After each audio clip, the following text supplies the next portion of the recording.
Concentrate on this your whole life long, for your mind to be in the right state, the state a rational civic mind should be in. Let's meditate.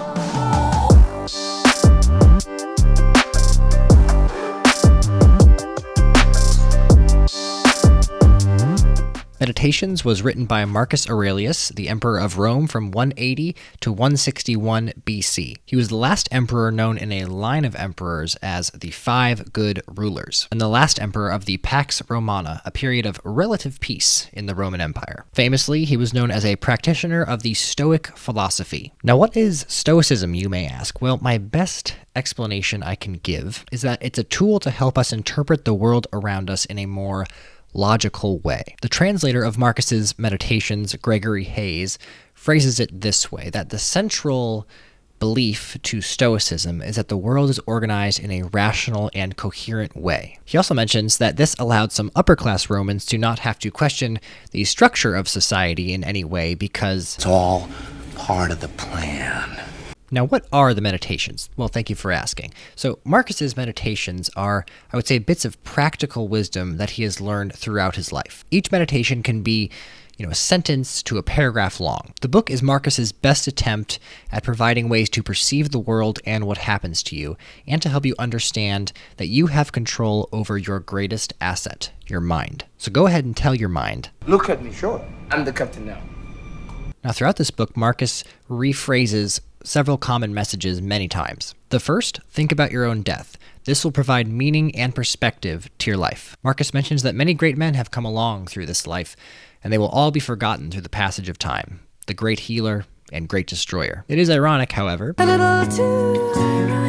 that even though we're all going to be forgotten eventually, we're still talking about Marcus 2,000 years later. Thinking about death sort of presents a juxtaposition in my mind, where on the one hand, it can bring you a sense of urgency that you have to act now and get going and capture the moment. But on the other hand, it may bring some people some peace to know that the pain and suffering in the world will eventually end, because nothing lasts forever. The second common message in Meditations is that everything is part of the Logos.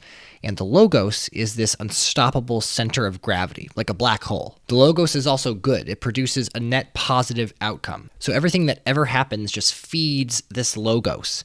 And no matter what, we as a society are going to be moving in a positive direction. And Marcus says a few times that we owe it to ourself and to society to contribute the best way we can to this Logos. Now, I'm not so sure that there's this all-powerful Logos that just pulls everybody along in whatever direction it so pleases. So I tend to take more of a Han Solo type approach in analyzing this Logos. Kid, I've flown from one side of this galaxy to the other. I've seen a lot of strange stuff, but I've never seen anything to make me believe there's one all-powerful force controlling everything.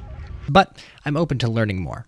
Now, the third, and in my opinion, the most important common message is that things are as you perceive them to be. Control your perceptions and realize the power of your mind. A thing Marcus talks about frequently is being able to apply the proper judgment and assess your emotions. Are they appropriate in a given situation? Really think about that. One of the things that Stoicism points out is that there are so many things in this world that are beyond our control. And if we realize that, then we can take note of the things that are in our control and react to those. And if we push away all the things that are out of our control and understand that, life can be a lot less stressful.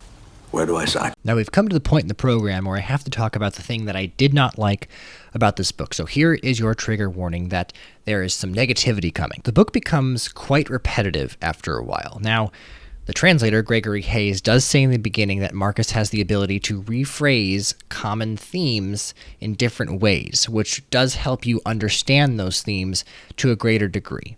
But they are rephrased over and over again. Now, Marcus does have very interesting ways in presenting these themes all throughout the book. I mean, only so many people have been Roman emperors in the course of history, so the authenticity is there, but a lot of repetition occurs throughout this book, and so I would describe it as a huge tree and it's a tree without very many branches that come off of the central theme that is the trunk of the tree. Now, when is this book at its best? The best parts of the book are when Marcus has conversations with himself. He plays devil's advocate to his own arguments, and no one knows your arguments better than you. So when these arguments and these back and forths occurred, they had a lot of substance to them, and they are the conversations that had the most meaning to me in the book. Now, to wrap up, who would this book be useful for? People who often let their emotions get the best of them.